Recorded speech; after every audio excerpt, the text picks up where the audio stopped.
Are you a coffee drinker? Coffee, a morning staple, has the ability to alter the volume of gray matter in the brain. Did you realize that? According to a new study published in the Cerebral Cortex Journal by experts from the University of Basel in Switzerland, drinking 1 cup of coffee per day can modify the volume of gray matter for a limited period of time.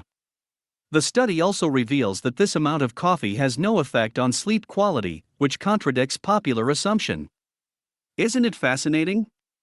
To carry out this study, researchers enlisted the help of 20 healthy volunteers who were accustomed to drinking coffee on a daily basis. The volunteers were told to take 3 150 mg caffeine pills every day for 10 days, and not to consume any other caffeine. The patients were then given placebo pills and the protocol was repeated for another 10 days. The participants' brains were scanned using fMRI at the end of every 10 days. Participants' brain activity was monitored as they slept. According to the findings, gray matter volume declines following frequent caffeine usage, but increases after a 10-day caffeine-free period. You're probably wondering, what is gray matter? Gray matter is a component of the central nervous system made up primarily of nerve cell bodies.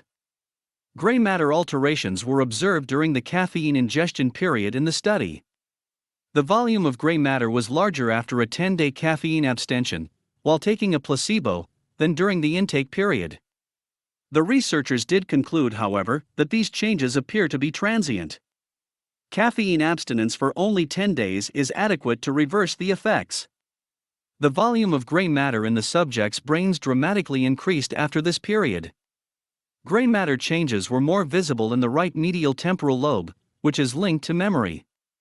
The hippocampus, parahippocampus, and fusiform gyrus are all important structures in this area. The participants completed a series of memory tasks to assess the impact of these modifications. It was discovered that when they abstained from coffee for 10 days, they performed better than when they took the stimulant. The deep sleep stage stayed the same whether subjects took caffeine tablets or a placebo, according to the study. Caffeine consumption and changes in gray matter volume had no effect on slow wave activity, SWA, during sleep, according to the scientists. Many people experience sleep disturbances after consuming coffee, so this came as a surprise. Despite the fact that coffee is thought to keep us up, there is no evidence that there is a relation between deep sleep and daily caffeine consumption and changes in brain morphology. Isn't it fascinating? Now tell us, have you ever gone without coffee for an extended length of time? If that's the case, have you noticed any changes in your memory?